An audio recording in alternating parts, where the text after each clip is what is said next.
என் husband wife ஒரே நாளில் இருந்திருக்காங்க. இங்கே ஒரு பையன் ஆக்சிடெண்ட்டில் இருந்திருப்பார்.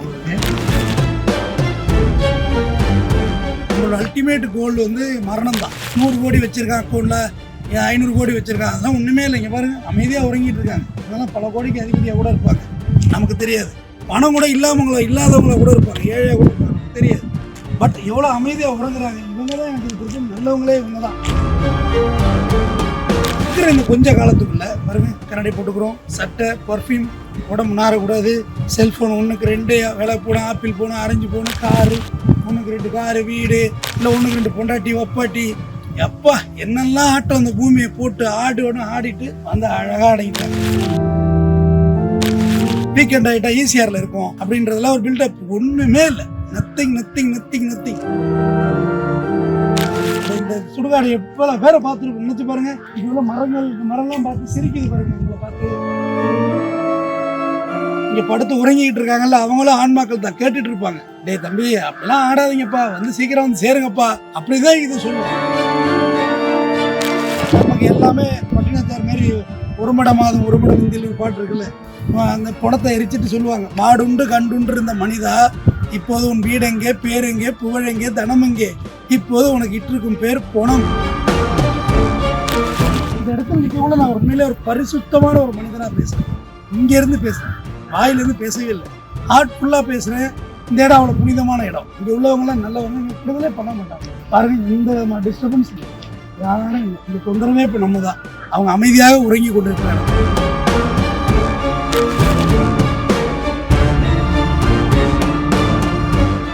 வணக்கம், நான் உங்கள் தமிழ்வேந்தன். நான் நிற்கிற இடம் ஈசிஆர், 180 மீட்டர் இருக்குது பாருங்கள், ஒரே ரோடு வருதா. சரி, இந்த ரோடு ஒரு இடம் ஒன்று பார்க்க வந்தோம். இங்கே வந்து இங்கெல்லாம் பார்த்தீங்கன்னா ஒரு இடம் வந்து பார்த்தீங்கன்னா குறைஞ்சலாம் ஒரு கிரவுண்டு அப்படின்னா 5 கோடி. அது குறைஞ்சி பேசவே வேண்டாம், அது இடமே இல்லை, அப்படி தான் இடம் இருக்குது. இது ஒரு மயானம். இது ஒரு 3 கிரவுண்டு வச்சுங்க. 3 கிரவுண்டில் 3,5 கோடி ரூபா. இதுக்கு விலை இல்லை, ஏன்னா இது மயானம் ஆகிட்டு. இந்த பக்கத்து கிரவுண்டெல்லாம் ரேட்டு வேறு, அந்த வீடெல்லாம் ரேட்டு வேறு, எல்லாமே ரேட்டு வேறு. இங்கே மயானத்தில் இங்கே எல்லாருக்குமே தெரிஞ்ச விஷயந்தான் இந்த மரணத்தை பற்றி பேசணும் அப்படின்றது தான் இங்கே ஆக்சுவலாக இருந்தேன். என் ஹஸ்பண்ட் ஒய்ஃப் ஒரே நாளில் இருந்திருக்காங்க. இங்கே ஒரு பையன் ஆக்சிடெண்ட்டில் இருந்திருப்பார். கொஞ்சம் பேர் எரிச்சிருக்காங்க, கொஞ்சம் பேர் குறைச்சிருக்காங்க. இது எல்லாருக்குமே தெரிஞ்சது தான். நம்மளோட அல்டிமேட் கோல் வந்து மரணம் தான், வேறு எதுவுமே இல்லை. எல்லாம் வெற்றி 100 கோடி வச்சுருக்கான் அக்கௌண்ட்டில், 500 கோடி வச்சுருக்காங்க, அதெல்லாம் ஒன்றுமே இல்லை. இங்கே பாருங்கள், அமைதியாக உறங்கிட்டு இருக்காங்க. இதெல்லாம் பல கோடிக்கு அதிபதியாக கூட இருப்பாங்க, நமக்கு தெரியாது. பணம் கூட இல்லாதவங்கள கூட இருப்பாங்க, ஏழையாக கூட இருப்பாங்க, நமக்கு தெரியாது. பட் எவ்வளோ அமைதியாக உறங்குறாங்க. இவங்க தான் எனக்கு பிடிச்ச நல்லவங்களே, இவங்க தான், வேறு யாருமே கிடையாது. நான் ரொம்ப நாள் சொல்லுவேன், மார்ச்சேரியில் இருக்க பணம் தான் ரொம்ப நல்ல பணம், அது வேறு யாரையும் கெடுதல் நினைக்காது, முடிஞ்சு போச்சு அப்படின்னு. ஆனால் இந்த இருக்கிற இந்த கொஞ்ச காலத்துக்குள்ளே பாருங்க, கண்ணாடி போட்டுக்கிறோம், சட்டை, பர்ஃப்யூம், உடம்பு நாரக்கூடாது, செல்ஃபோன் 1க்கு 2, விலை போன ஆப்பிள் போன, ஆரஞ்சு போன, காரு 1க்கு 2 காரு, வீடு இல்லை 1க்கு 2 பொண்டாட்டி வப்பாட்டி, எப்பா என்னெல்லாம் ஆட்டம் அந்த பூமியை போட்டு ஆடிட்டு வந்து அழகாக அடங்கிட்டாங்க. ஒன்றுமே இல்லை. இதை தான் பட்டினத்தார் சொன்னார், நத்திங்டா, ஒன்றும் இல்லைடான்னார் பட்டினத்தார். லைஃபே ஒன்றுமே இல்லை அப்படின்னு. அதே தான் வள்ளுவன்னு சொல்லலாம், நெருநாள் உலகொருவன் இன்றில்லை என்பது பெருமைப்படுத்தது உலகங்கிறான் வள்ளுவன். நேற்று ஒருத்தர் இருந்தால் இன்னைக்கு அவன் இல்லைங்கிறதாண்டா பெருமைப்படுத்தது உலகன்றான். அப்போ இந்த சுடுகாட்டுக்கு வந்தப்போ எதுக்காக நீங்கள் வீடியோ போடணுன்னா, இந்த இடம் ஒரு 15-20 கோடி ரூபா இடம், விலை இல்லாமல் இருக்குது. பக்கத்தில் 15-20 கோடி ரூபா விற்கிது அதே இடம். அந்த வீடு அதுக்கு டபுள் மடங்கு விற்கிது. ஆனால் ஒரு ஈசிஆர் யாரை கேட்டாலும் என்ன சொல்லுவாங்க தெரியுமா, ஈசிஆரில் வீடு இருக்குது அப்படிங்கிற பில்டப். ஈசிஆர் வீக்கெண்ட் ஆகிட்டா ஈசிஆரில் இருக்கும் அப்படின்றதெல்லாம் ஒரு பில்டப் ஒன்றுமே இல்லை. நத்திங். இந்த சுடுகாடு எப்போ பேரை பார்த்துருக்கோம், நினச்சி பாருங்கள். இவ்வளோ மரம்லாம் பார்த்து சிரிக்குது பாருங்கள். உங்களை பார்த்து உண்டாக்கிக்குது. என்னடா ஆட்டம் போடுறீங்க, இங்கே தானே வந்து அடங்கு போகிறீங்க, ஏன்டா இந்த பில்டப் பண்ணுறீங்க அப்படி. இதுதான் அந்த மரம்னு நினைக்குது. இந்த செடி இங்கே படுத்து உறங்கிக்கிட்டு இருக்காங்கல்ல, அவங்களும் ஆன்மாக்கள் தான், கேட்டுட்டு இருப்பாங்க. டே தம்பி, அப்படிலாம் ஆடாதீங்கப்பா, வந்து சீக்கிரம் வந்து சேருங்கப்பா, அப்படி தான் இது சொல்லும். இந்த மரம் எவ்வளோ இறப்புகளை பார்த்துருக்கோம், எவ்வளோ கண்ணீரை பார்த்துருக்கோம், எவ்வளோ பேர் அழுதுட்டு போனவங்க, கொல்லிக்கூட உடைச்சவங்க பார்த்துருக்கோம், எவ்வளோ பேர் சபதம் எடுத்திருப்பாங்க. சபதப்படி நான் இதை செய்கிறேன் அப்படின்னு. ஒரு வெங்காயமும் இல்லை, வீட்டுக்குள்ளே எல்லாம் மறந்து போயிருக்கும். 16 நாள் படைச்சிட்டு கரிஞ்சோறு நின்றுட்டு அவங்க வேலையை பார்த்துருப்பாங்க. இந்த பாருங்க, அந்த இருக்கிற ஒரு கொஞ்ச காலத்துக்குள்ளே இந்த பூமிக்கு நம்ம ஏதாவது செய்யணும், நீங்கள் நல்லது செய்யணும், பெரிய போராட்டம் செய்யணும் அப்படிங்கிறதுலாம் இல்லை. எனக்குமே இது பல நேரங்களில் புரியறது இல்லை. இப்போ இந்த உணர்வு இங்கே இருக்குது. மெயின் ரோடு போய் ஒரு 1/2 hour ஆகிட்டா நம்மளும் இடம் வாங்கணும், சம்பாதிக்கணும், அந்த மைண்ட் செட் வந்துடுது. காரணம் இங்கே பொருளாதாரத்தை நோக்கி ஓட வைக்கிறாங்க. எல்லோரும் பணம் சம்பாதிக்கணும், பணம் சம்பாதிக்கலாம். இங்கே ஒருத்தனை மதிக்க மாட்டானே. நமக்கு எல்லாமே பட்டினத்தார் மாதிரி ஒரு மட மாதம் ஒரு மட விந்தில் ஒரு பாட்டு இருக்குல்ல, அந்த பணத்தை எரிச்சிட்டு சொல்லுவாங்க, மாடுண்டு கண்டுண்டு இருந்த மனிதா இப்போது உன் வீடெங்கே, பேரெங்கே, புகழெங்கே, தனமெங்கே, இப்போது உனக்கு இட்டிருக்கும் பேர் பணம் அப்படின்னு சுடுகாட்டில் எரிக்கிற அந்த சீன் வச்சுருப்பாங்க. ரொம்ப நல்லாயிருக்கும்.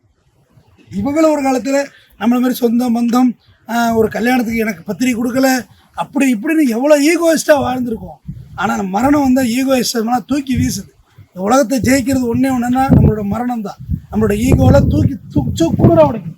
இந்த இடத்துல நிற்கக்குள்ள நான் உண்மையிலே ஒரு பரிசுத்தமான ஒரு மனிதனாக பேசுகிறேன். இங்கேருந்து பேசுகிறேன், வாயிலேருந்து பேசவே இல்லை, ஹார்ட்ஃபுல்லாக பேசுகிறேன். இந்த இடம் அவ்வளோ புனிதமான இடம். இங்கே உள்ளவங்களாம் நல்லவங்க, இங்கே கெடுதலே பண்ண மாட்டாங்க. பாருங்கள், எந்த விதமான டிஸ்டர்பன்ஸ் இல்லை, யாரும் இல்லை. இங்கே தொந்தரவே இப்போ நம்ம தான். அவங்க அமைதியாக உறங்கி கொண்டு இருக்கிறாங்க. கவிஞர் கண்ணதாசன் சொல்லுவார், அன்னம்மையினை கிளப்புக்குள்ள வேண்டாம் வேண்டாம் வேண்டாம், அவனை விடுங்கள், அவனை அப்படியே உறங்கட்டும்னு ஒரு பாட்டை எழுதியிருப்பார். ஸோ இந்த இன்பிட்வீன் கேப்புக்குள்ள நம்ம முடிஞ்ச அளவுக்கு அடுத்தவங்களை கெட்டது செய்யாமல், அடுத்தவங்களை பற்றி புறம் பேசாமல், புறம் பேசுதல் இன்னைக்கு ரொம்ப அதிகமாக போயிட்டுன்னு நினைக்கிறேன். புறம் பேசுதல், குறைந்தபட்ச மனித மாண்பு, குறைந்தபட்ச அறம், அடுத்தவங்களை பற்றி பேசாமல் இருக்கணும், தூத்தாமல் இருக்கட்டும். ஒருத்தவங்க கெட்டவனாக இருந்துட்டு போட்டுமே, அவன் படப்போகிறான், அவன் புண்ணிய பாலனை அவன் அடைய போகிறான். எல்லாரையும் சாவ தான் போகிறோம். நல்லது செஞ்சாலும் சாவ தான் போகிறோம், கெட்டது செஞ்சாலும் சாவ தான் போகிறோம். அங்கே ஆரம்பித்து இங்கே வரைக்கும் எல்லாமே சாவ தான் போகிறோம்.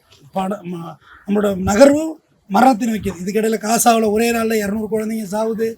இங்கே இலங்கையில் 1.5 லட்சம் பேரை கொள்கிறாங்க, உக்ரைனில் கொள்கிறாங்க. போர் நிறுத்தம்னு அறிவிச்சிட்டு மறாத நாள் வெடிகுண்டு போடுறாங்க. ஒரு நாடு என்னென்னா வெடிகுண்டே தயாரிச்சுக்கிட்டு இருக்கான். இப்படி ஒரு நாட்டை கொள்றதுக்காக வேண்டிய வெடிகுண்டே தயாரிச்சுக்கிட்டு இருக்கான். இந்த மரணத்தை அடையிறதுக்கு எதுக்காக வேண்டிய இவ்வளோ போராட்டம், புரட்சி ஒன்றுமே இல்லையே. இந்த நாட்டை பிடிச்சி என்ன செய்ய போகிற? இந்த இடத்தையெல்லாம், இப்போ இந்த இடம்லாம் இருக்குல்ல, இந்த இடத்தையெல்லாம் நாளைக்கே காசு கொடுத்து நான் வாங்கிடுறேன், என் பேரில் பட்டா வச்சுக்கிறேன், அவ்வளோதான். நான் வேறு என்ன? அந்த பட்டா வச்சு நான் என்ன செய்ய போகிறேன்? நான் ஒரு நாளைக்கு இறந்து போவேன், என் பிள்ளைங்க அதை வச்சு என்ஜாய் பண்ணும். அப்படின்னா என் பிள்ளைங்க விற்றுட்டு போயிடும், அவ்வளோதானே. நான் 60-70 வயசு வரைக்கும் வயத்தை கட்டி வாயை கட்டி நான் சம்பாரித்து சேர்த்து வச்சு இடமா வாங்கி நாளைக்கு என்னுடைய சந்ததியினர் ஒரு சூதாடியாவோ, ஒரு பொம்பளை பொறிக்காவோ, ஒரு குடிகாரனாவோ எல்லா சொத்தையும் ஒரே நாளில் விற்று ஒழிச்சானோன்னா, இல்லை ஒரு கவர்மெண்ட் என்க்ரோச்மெண்ட் எடுத்துடுறாங்க. இந்த ப்ராப்பர்ட்டி எல்லாம் ரோடு அகலப்படுத்துகிறாங்க. ப்ராப்பர்ட்டி எடுக்கணும்னு நினச்சா எடுத்துருவாங்க. இது ஒரு ஆர்மி தளம் வருதுன்னா கேட்டகள் இல்லாமல் எடுப்பாங்க. ரயில்வே வருதுன்னா எடுத்துருவாங்க. அப்போ நம்ம உழைப்புக்கு வேல்யூவேஷன் இல்லை. பணம் தேவை தாங்க. பணம் தேவையில்லைன்னா நான் பூமரெலாம் பேசலை. பணம் தேவை. நம்ம வயிற்றுக்கு, நம்ம சாப்பாட்டுக்கு பணம் இருந்தால் போதுங்க. ரொம்ப பெரிய பணம் நம்ம நிம்மதியை தான் கெடுக்கும். எவ்வளோ பெரிய பணக்காரன், கோடீஸ்வரனும் இங்கே அமைதியாக தான் உறங்குகிறான். தொடர்ந்து பேசுவோம். நன்றி.